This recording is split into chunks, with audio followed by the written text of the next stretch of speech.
The views and opinions expressed by the hosts and the guests do not reflect those of the show, the management, and the company.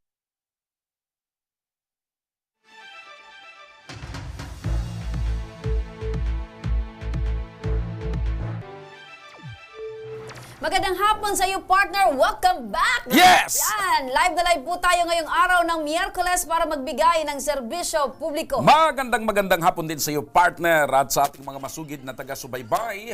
Live din po tayong napapakinggan sa 90.3 Radyo Oragon, Sorsogon, 88.3 sa Catanduanes, at 90.7 Legazpo City. Live din po tayong napapanood sa ating YouTube account.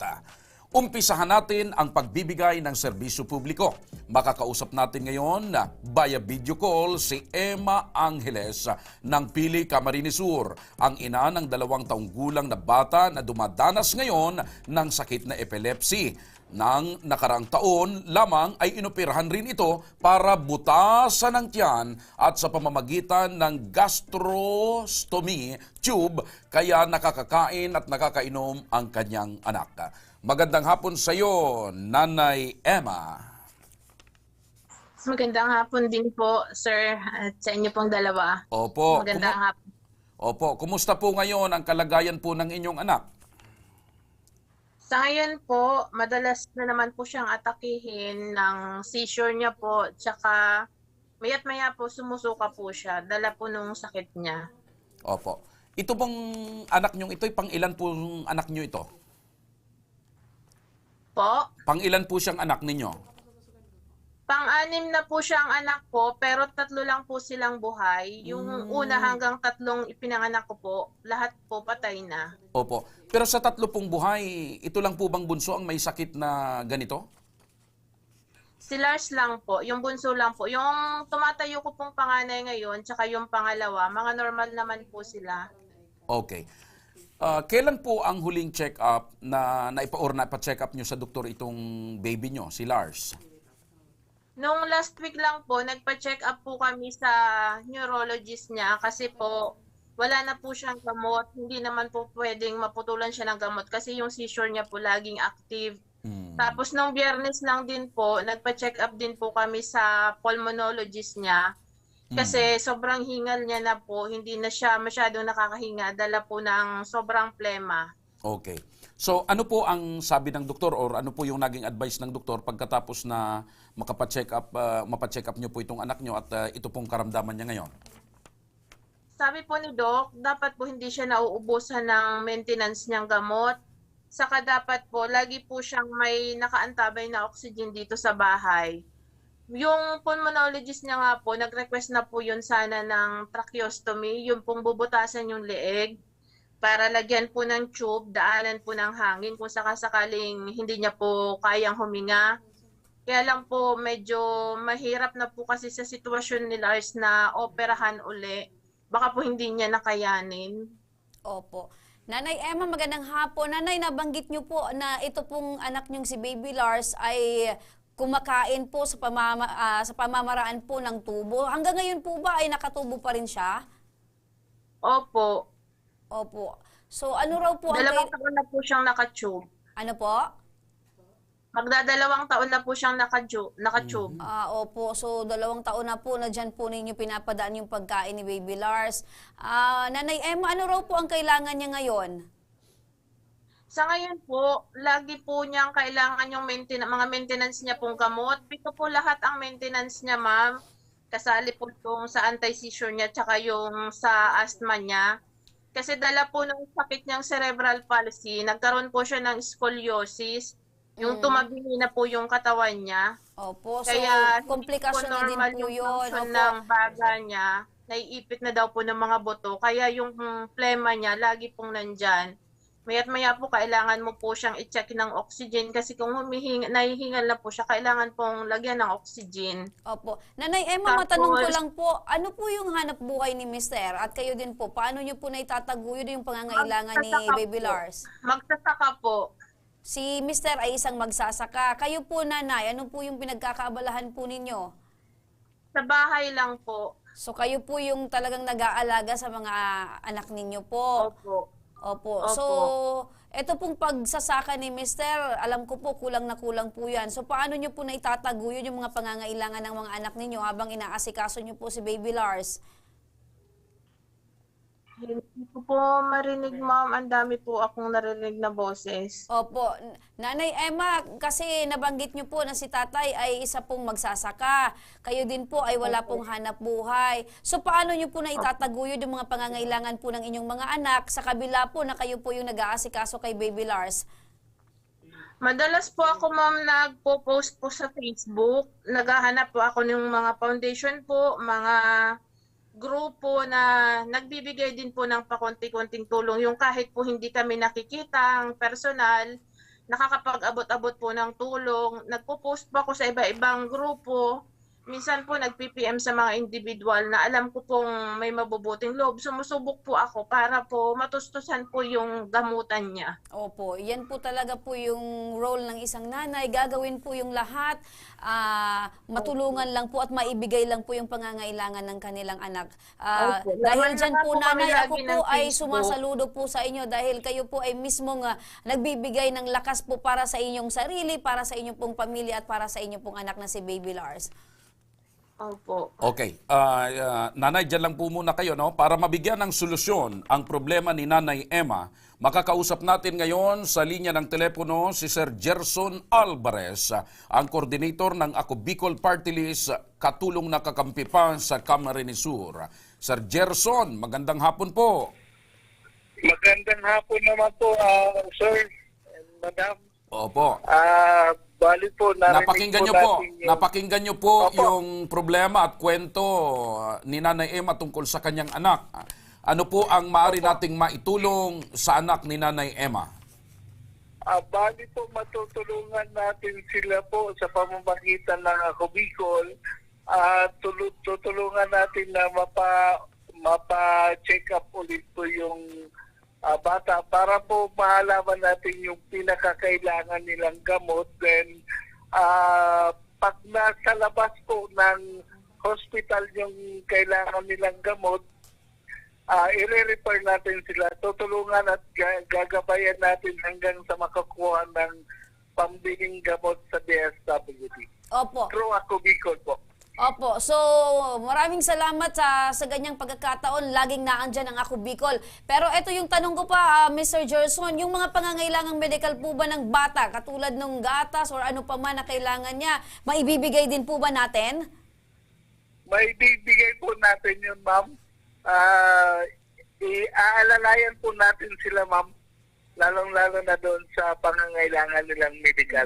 Ayan. Kasi partner, nabanggit ni Nanay na hindi dapat maubusan ng Oo, maintenance. dapat tuloy-tuloy partner Oo, yung pag-iinom ng gamot kasi yun ang pinaka-advice ng doktor. Oo. Hindi maiskipan partner o hindi partner dapat malampasan ng Yes. iinumin na gamot yung bata. Oo. With that po, Sir Gerson Alvarez ng Ako Bicol Party List Coordinator dyan sa Camarines Sur, maraming salamat. Salamat din po. Okay. At napakinggan niyo po yan, Nanay Emma, na garantiya Opo. ni Mr. Gerson Alvarez, ang coordinator ng Ako Bicol, na talagang tutulungan, aalalayan sa mga pangangailangan yung medikal at yung mga pangangailangan gamot. Salamat po. Maraming salamat po. So ano po ang masasabi niyo sa Ako Bicol Party List, Nanay? Unang-una po, sobrang nagpapasalamat po ako sa Ako Bicol Party List, sa Tabang Ora mismo, sa inyo po, mga host, kay Sir Gerson, at yung tumawag po sa akin para po maiano nga po kami sa inyo. Sobrang nagpapasalamat po ako kasi kahit po malayo, sobrang layo na gawan po ng paraan para po matulungan niyo po yung anak ko. Opo. Ay, yung tumawag po sa inyo ay si Binibining Aika Peri, yung maganda pong si Aika Peri. Oo, panay ang ganyan niya partner. Oo. Si Aika yan. Opo. Pero nanay, kahit nagpasalamat na kayo kaagad sa Ako Bicol, bukod po dyan, may tulong pa po ang Ako Bicol Party List at Ako Bicol Tabang Ora mismo. Mula naman po dito sa programa, may cash assistance po na ibibigay po sa inyo. Opo, thank you po. At syempre, nanay, aside po sa cash assistance, medical assistance na ibibigay po para sa inyong anak na si Baby Lars, syempre, meron din po kaming grocery packs para po sa iyo at sa inyong pong pamilya. Maraming salamat po. Opo. Malaking tulong po talaga yan sa amin. Nanay, yung kahilingan nyo pong medikal na aspeto po ay naibigay po ba ng Ako Bicol Party List at ng Ako Bicol Tabang Ora mismo, Nay? Nasolusyonan po ba? Opo. Opo. Ayan. Huwag kayong mag-alala, Nanay. Pupuntahan po namin kayo dyan. Hintayin nyo lamang po ang aming team ng Tabang Ora mismo. Pupunta po dyan sa inyo. Ano po? Opo. Sige po. Maraming salamat po. Basta yung pong pangangailangan yung medikal, yung gamot, yung gatas, asikasuhin po yan. At syempre pupuntahan ka namin, may dala pa yung team. May dala tayong cash assistance Dahil- plus food pack, partner. Dahil yan ang kagustuhan ni Congressman Saldico ng Ako Bicol Party List na matulungan ng mga kababayan nating Bicolano na nangangailangan. Nanay, ano po ang mensahe nyo kay Congressman Saldico ng Ako Bicol? Maraming salamat po, Congressman Saldico. Alam ko po, nag-message po ako sa inyo minsan at itinuro niyo po sa akin kung paano po lumapit sa Tabang Ora mismo, sa Bicol Party List. Thank you po dahil kahit po taga Camarines Sur po ako, hindi po kayo nag-atubiling mag-extend po ng tulong po para sa aking anak. Maraming salamat po. Ay, Nanay, kahit taga Camarines Sur ka, kahit taga Masbate ka, kahit Kahit taga Catanduanes, saan ka man Sur, nasulok ng mundo. basta Bicolano at Pilipino, tumutulong ang Ako Bicol sapagkat ang Ako Bicol ay... Katulong na at kakampi pa. Partner, eto naman, dumako naman tayo sa ating Tabang Ora mismo update. Naalala mo ba, partner, isa sa mga panawagan natin sa ating programa or pinanawagan, partner, sa ating programa ay ang matandang binata na nakitang palaboy sa Cubao, Quezon City. Naalala mo yan, partner? Oho, naalala ko yung partner. Okay. At dahil tayo ay Tabang Ora mismo, partner, kung umaksyon, agad-agad nating pinuntahan ang sinasabing matandang binata na gusto na raw umuwi dito sa Bicol matapos ang mahigit isang dekada niyang pagkawalay sa kanyang pamilya. Ang malaking katanungan, partner, makita pa kaya niya muli ang kanyang pamilya? Ang mga kaganapan sa ating Part 1 update, panuurin po natin ito.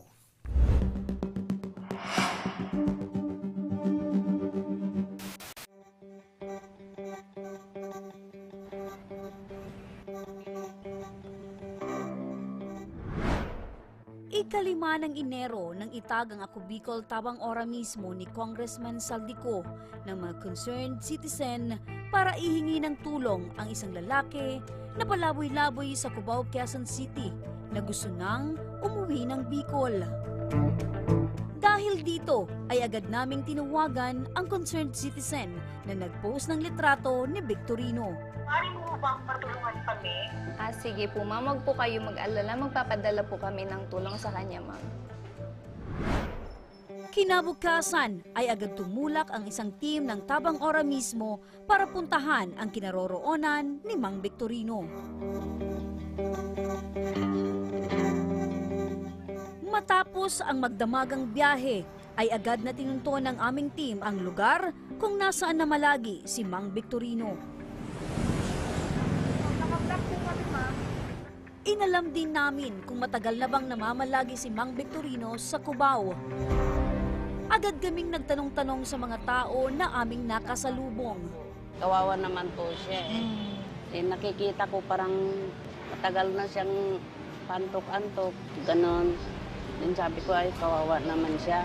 Naisip ko may folding chair ako. Sabi ko, tay, halika na dito, mag-folding chair ka na lang po. Dito ka na lang po, higa, para makaginawa ka po, sabi ko sa kanya. Mabait na tao naman po at sabi niya, nangangalakal ako. Kaso lang, wala akong pamilya. Ilang minuto ang lumipas ay dumating na rin si Mary Ann, ang concerned citizen na nag-post ng panawagan ni Mang Victorino Fajardo. Ma'am Mary Ann, ano po yung naging rason kung bakit ipinaabot mo sa amin na gusto mong matulungan namin si tatay? Naawa po kasi ako kay tatay. Kasi naalala ko si Papa sa kanya. Papa po kasi hindi ko siya...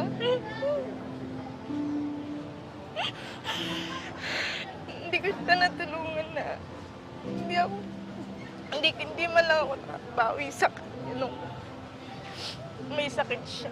Kaya gusto ko sa iba makatulong. Lagi ko po siyang nakikita. Pupunta po siya dun sa pwesto. Binibigyan ko po siya ng kalakal. Ayon pa kay Mary Ann, ito na rin daw ang nagsisilbing tahanan ni Mang Victorino. Pangangalaka lang din ng basura ang tanging pinagkakakitaan ni Mang Victorino. Ano pong kinakalakal ni tatay? Yung mga plastic bottle po na pinagamitan ng mga mineral. Ganun po. Naawa po ako sa kanya. Sinamahan din kami ni Mary Ann kung saan niya madalas makita si Mang Victorino na nakatambay. Dito na namin siya natagpuan sa kabaan ng NEPA Q-Mart sa Cubao, Quezon City.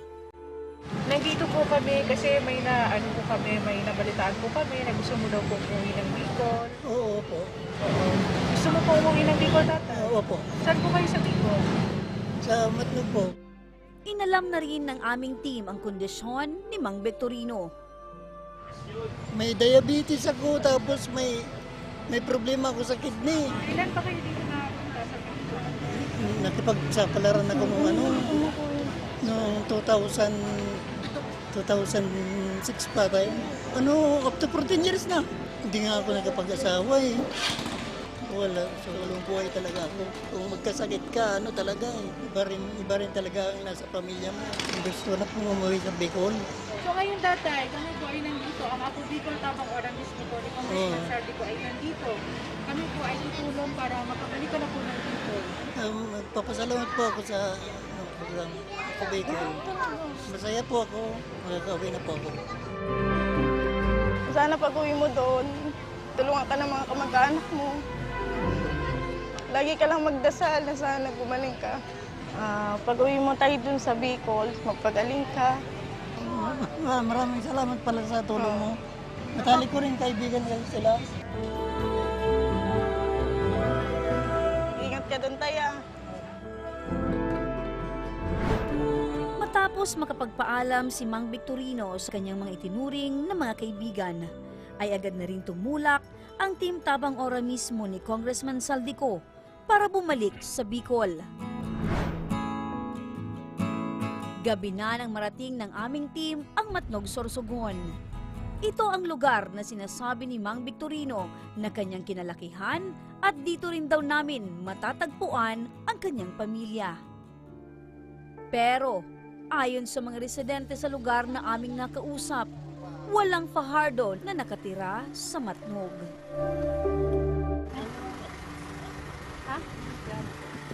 Kaya ang paro lang dito taga-gubat. Walang taga-Matnog dito, mga dayo. So ano si Attorney Fajardo? Gubat nga ni. Gubat nga ni. Kilala ko yun. Kilala ko yun. Iniresulihan nila nga, oo.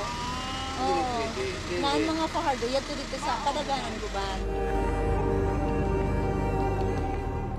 Makapiling pa kayang muli ni Mang Victorino ang kanyang pamilya na hindi niya nakasama ng mahigit isang dekada.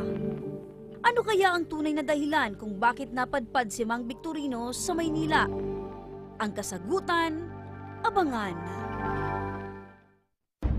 Ayun, Ayun, partner. partner. So, ang kasagutan, abangan. Hahanapin or mahahanap pa kaya ni Tatay Victorino? Yung ginawa partner ng Ako Bicol Tabang Ora mismo ng Ako Bicol Party List, kinuha si Tatay Victorino doon sa Q-Mart, dinala dito partner sa Bicol. Ayun, mamaya. At sana partner, matagpuan ni Tatay Matagpuan. Victorino ang kanyang pamilya. Sa pagbabalik ng Ako Bicol Tabang Ora mismo, mahanap pa kaya ni Mang Victorino ang pamilyang isang dekada na niyang hindi nakapiling? Makikilala pa kaya siya ng mga taga Camarines Sur? Yan ang ating abangan. At mga ka-aksyon, huwag kayong bibitaw dahil magbabalik pa ang Tabang Ora mismo.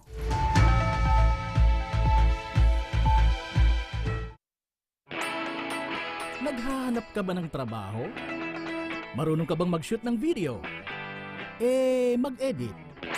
Magaling ka ba sa social media? Willing ka bang matuto? Graduate ng journalism o may alam na sa media? Apply na dahil naghahanap kami ng videographers para sa Camarines Norte, Sorsogon, Camarines Sur, Catanduanes at Masbate. Ipadala ang inyong resume sa actioncallcenter@gmail.com at maging pinakabagong miyembro ng aming team. Tara na! Apply na!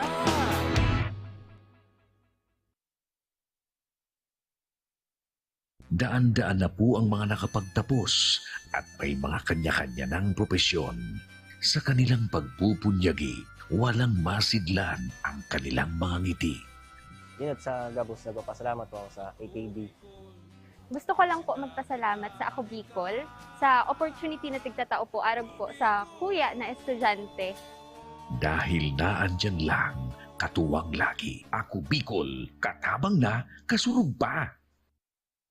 Hindi rin nagpahuli sa pagtugon sa mga pangailangan ng ating mga healthcare workers at mga frontliners.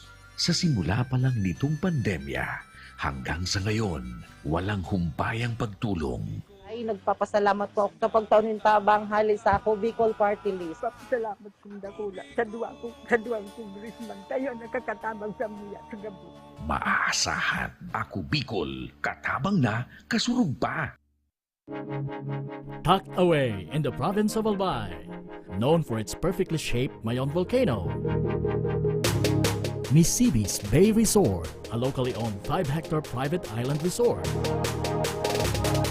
The resort is ready for all those looking to balance tranquility and adventure. This tropical destination is where guests can either choose to relax under the palm trees or have an adventure under the sun. It features modern and luxurious rooms and villas, recreational facilities, and sophisticated services.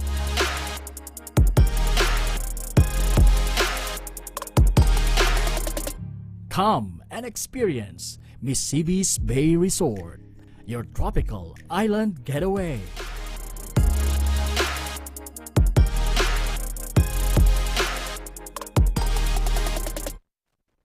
Libo-libo na ang mga nabigyan ng tulong medikal. Bata, matanda, kahit sino man, lahat ng mga may karamdaman, may maaasahan. Nagpapasalamat sa Ako Bicol Party List. Hindi po namin makakalimutan ang tulong na dinala ninyo dito sa aming bayan. Maraming salamat po. Dahil iisa lang ang tunay na nagmamalasakit. Ako Bicol, katabang na, kasurug pa. Nagbabalik ang Tabang Ora Mismo. Eto partner, sabay-sabay na nating alamin, mahahanap na ba ni Mang Victorino ang pamilyang minsan na niyang iniwan sa Camarines Sur? Makita pa kaya niya ang pamilyang nais niyang uwian? Ang kasagutan ating panuurin.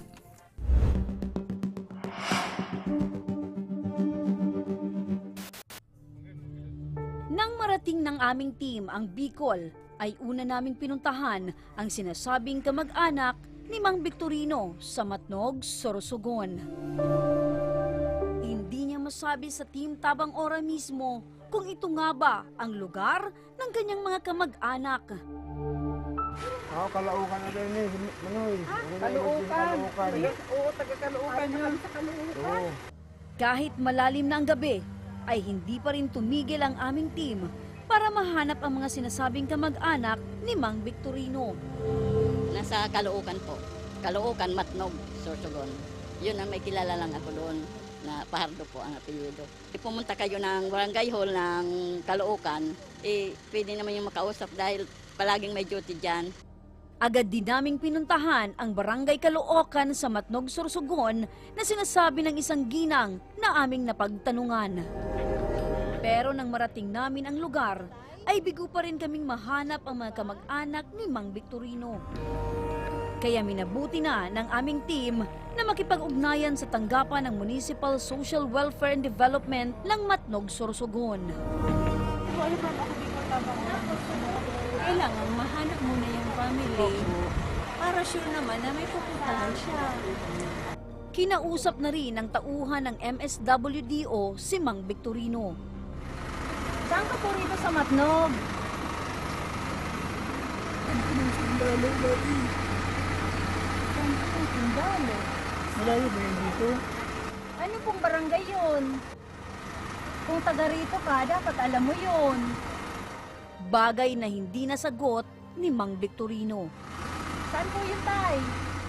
Dahil bigo rin ang tauhan ng MSWDO na makakuha ng detalye kay Mang Victorino, ay muli kaming nagtanong-tanong sa mga residente sa barangay. Ang plano lang dito, taga-Gubat, Walang taga Matug dito, mga dayo. Pero sa edad na yan, hindi yan taga rito. Sa kabila nito ay nanatiling porsigido ang barangay at ang aming team na mahanap ang mga kamag-anak ni Mang Victorino sa mga kalapit pang lugar. Kung dito po talaga sinasabi niya taga rito siya sa Matnog, maghahanap po muna kami. Maghahanap po tayo ng possible relatives niya dito para po talaga namang may turnover siya. Yun naman talaga po ang role natin. Maghanap ng possible relatives, ng mga ganyan po. Lalo matagal na wala si tatay dito. Dahil malalim na rin ang gabi at hindi pa rin namin makita ang mga kamag-anak ni Mang Victorino, ay nagdesisyon na ang aming team na magpahinga at bukas na ipagpatuloy ang paghahanap sa kanyang mga kamag-anak. Kinabukasan ay agad nakipag-ugnayan ang Team Tabang Ora mismo sa Ladies of Charity Sorsogon Unit na isang home for the aged na pansamantalang tutuluyan ni Mang Victorino. For the meantime lang po muna kasi sabi man po ni Ma'am Ami, meron daw pong parang naka-reserve. Naka-reserve yung isang slot. Sige po, tara po. Hindi po si tatay. Tara. Dito ka na matulog muna.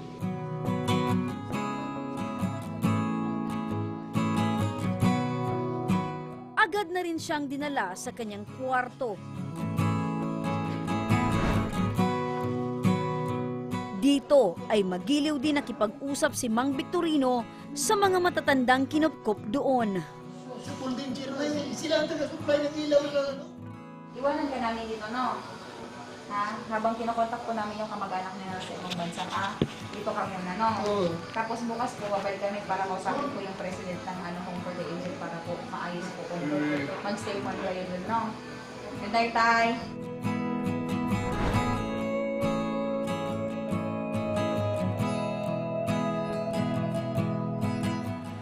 Kinabukasan ay muli kaming nagtungo sa Home for the Aged sa Sorsogon upang makapanayam ng personal ang pamunuan ng Ladies of Charity AIC Philippines Incorporated Sorsogon City Unit Home for the Aged na si Ma'am Ami Diniega. So far, nung dumating siya, areglado man siya. Ang problema lang yung health condition niya talaga. Kasi namamaga yung paa niya. And this time, yung pati arm niya, nag-umpisa na din mamaga. Tapos, may difficulty sa pag-urinate, tapos diabetic daw siya. Yung pag-stay dito, welcome naman namin kasi ako nga awang-awa talaga ako sa kanya. If he has no place to stay, pwede namin siyang kupkupin. Ang problema nga naman talaga namin, yung hindi namin ma-assume yung responsibility pagdating sa health condition niya. Mga lang kami, retired government employees with very meager pension. But we feel happy. Now we are able to help other people. Yung give back kung ano yung help na binigay mo, assistance na binigay mo. Advocacy talaga namin yan. Matapos naming makausap ang pamunuan ng Ladies of Charity, ay inihatid na nila sa amin si Mang Victorino. Dahil sa kanyang kondisyon, ay hindi na nagdalawang isip ang Team Tabang Ora mismo na siya ay dalhin na sa ospital para ipasuri.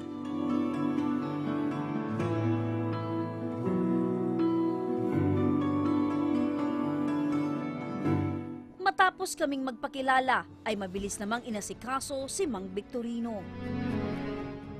Ngunit wala na siyang ibinigay na impormasyon kung kaya't nahirapan din ang team na magpa-record sa ospital. Kung kaya, minabuti na ng nurse na tanungin mismo si tatay. Saan ka po sa Pili? Modern Village. Modern Village? Anong barangay? San Jose. At sa isang iglap lamang, naalala ko na yung relatives ko. Nandun nga yung kapatid ko. Maya-maya pa ay ipinasok na si tatay sa emergency room. Makalipas ang ilang oras na pagsusuri kay Mang Victorino, ay dito na sinabi ng doktor ang kanyang tunay na kondisyon.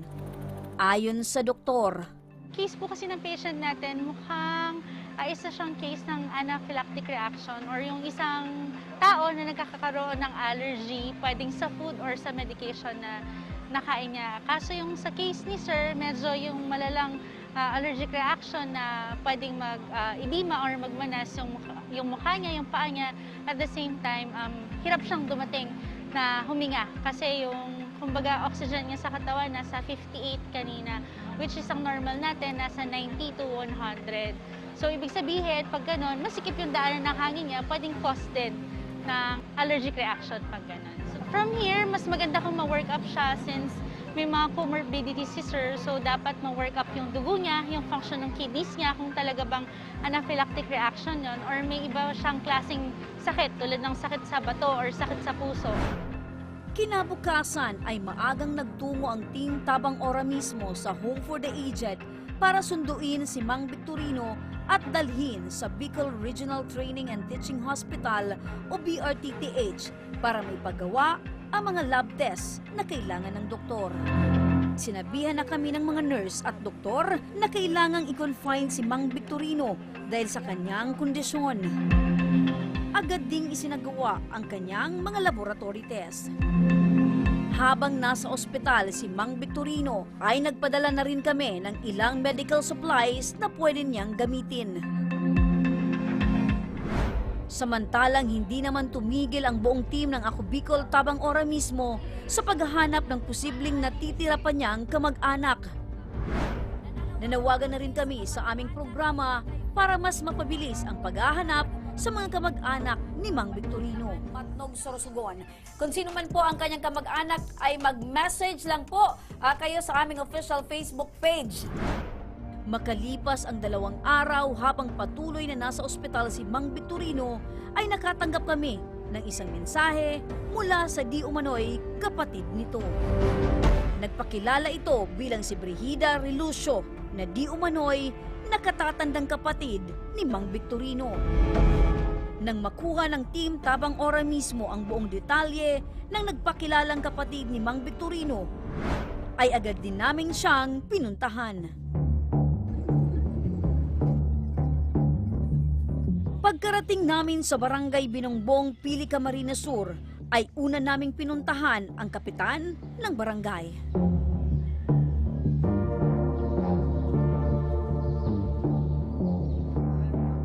Naparito kami, Kap, kasi may hinahanap po kaming kamag-anak nitong si Sir Victorino Fajardo. Ito po, familiar po ba kayo, Kap? Naalala ko na yan, ma'am. Dati classmate ko yan. Bata pa kami. Sobrang talented yan. Kaya lang nung magbinata na, hindi na kami nagkita.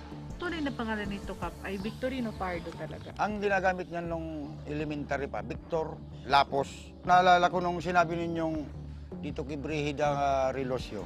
Maaari mo ba kaming samahan sa Oo, bahay ni dyan o. Mang Brigida? Ito lang. Malapit. lang naman Oo, yan. malapit. Mga 50 meters.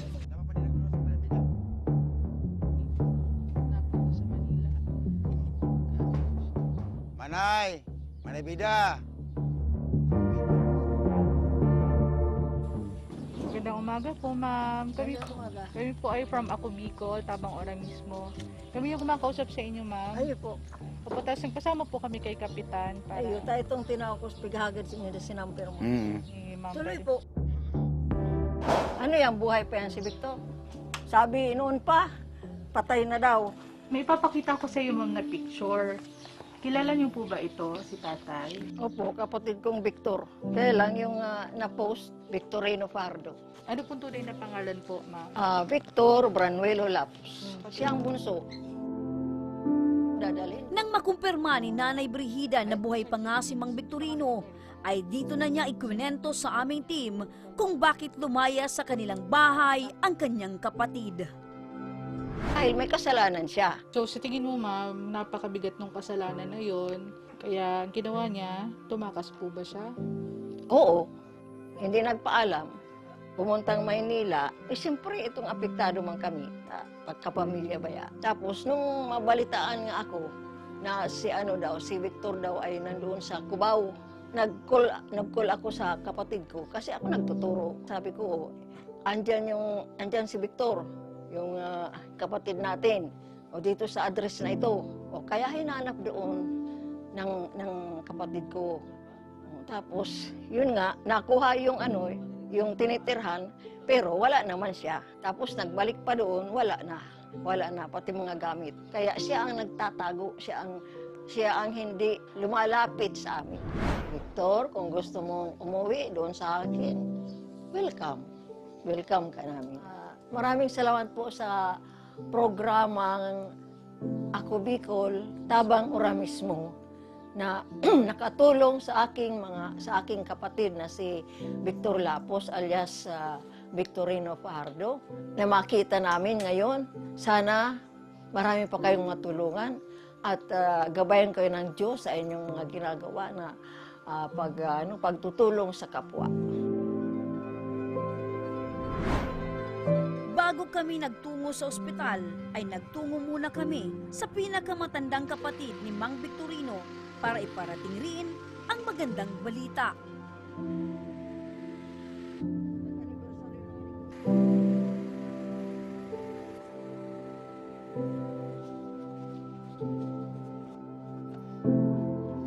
Madumang kami kay Victor. Buhay pa da. Victor, uwi ka na dito. Kapatid ko. Bunso. Alam mo, miss ka na namin lahat.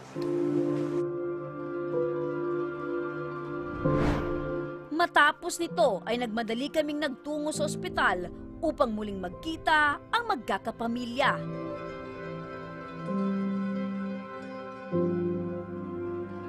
Nang marating na namin ang BRTTH, ay agad na nagtungo si Nanay Brigida at ang kanyang anak na panganay sa loob ng isolation room kung nasaan si Mang Victorino. Nang magkita na ang dalawang magkapatid, ay agad din silang nagkausap. Dahil na nakakaluwas tao, nakalaknan mga. Mas cute nga ni siya dyan ta. Dahil matanda na rin si Nanay Brigida, hindi na siya nagtagal sa ospital. Agad din hinatid si Nanay Brigida sa kanyang bahay.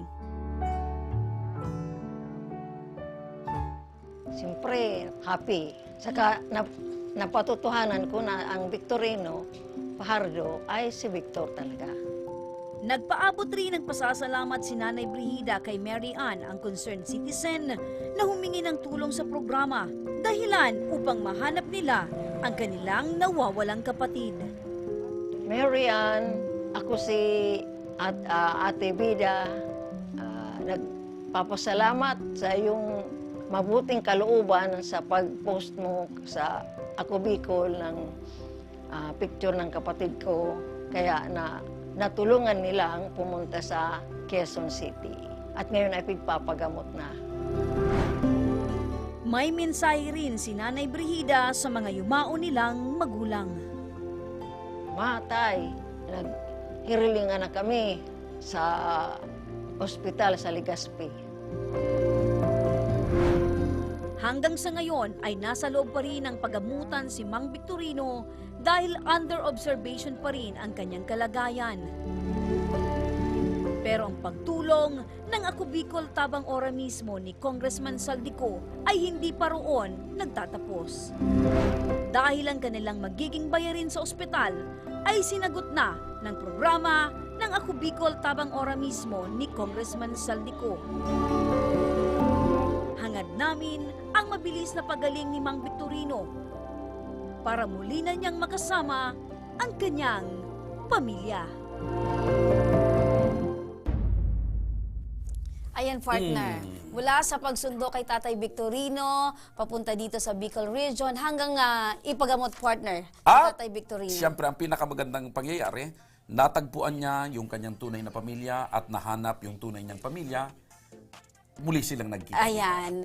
At nakita mo, partner, from day 1 to day 6 up to this time, partner, patuloy ang pagtulong ng Ako Bicol Tabang Ora mismo, ng Ako Bicol Party List. At alam mo, partner, kung bakit ano yung rason, bakit natagalan sa paghahanap ng kapamilya dito kay Tatay Victorino. Iba yung pangalan. Iba yung pangalan na ginamit. Victorino Fajardo. Ang tunay na pangalan is Victor Lapus. Diba? Kaya pala kasi, partner, sabi nung kapatid, may ginawang kasalanan sa kanila, kaya nagpalit ng pangalan. Nagpalit ng pangalan. Pero ang pinaka-lesson doon, partner, umalis ka man at iniwan mo ang iyong pamilya, darating Nung bumalik ang panahon. siya, sabi sa kanya ng kanyang mga kapatid, welcome back. Yan. Bukas palad, partner, na Tinanggap itong si Tatay Victorino ng kanyang pamilya. At sana, may nabasa akong libro, partner. hanggang last na porsyon ng kasaysayan. And they live happily ever after. Mga kaibigan, sa mga may problemang legal at medikal na nais humingi ng tulong sa ating programa, maaari po kayong magsadya sa aming tanggapan sa ground floor ng Embarcadero de Legazpi, Victory Village, Legazpi City. Bukas din po kaming tanggapan mula Lunes hanggang Sabado alas 8 ng umaga hanggang alas 5 ng hapon. Siyempre mga ka-aksyon, maaari din po kayong magpadala ng inyong mensahe sa aming official Facebook page na Ako Bicol Tabang Ora mismo. Kahit ano pong reklamo ay amin pong tinatanggap. Huwag nyo rin pong kalimutan i-follow ang aming mga official social media account sa aming Facebook Ako Bicol Tabang Ora mismo ni Congressman Saldico, sa aming YouTube Ako Bicol Tabang Ora mismo. Meron din po kaming TikTok account at Ako Bicol Tabang Ora mismo. Hanggang bukas, sama-sama nating aksyonan ang mga problemang medikal at legal. Ako po si Remy Araneta Mindones. Ito po ang programang may paninindigan, patuloy at tuloy-tuloy na tumutugon sa inyong pangangailangan. Ako naman po si Joshua Martinez, Mr. Siram. Maraming salamat. God bless Bicolandia. Mabuhay. Magandang hapon at salamat. Ito ang Tabang Ora mismo. Aksyon ko sa mga nangangailangan. Aksyon ko lahat ay dadamayan. Noon at ngayon tayo'y sinamahan. Aksyon ko patuloy na magsisilbi. Aksyon ko sa mga nangangailangan. Aksyon ko lahat ay dadamayan. Noon at ngayon tayo'y sinamahan. Aksyon ko patuloy na magsisilbi.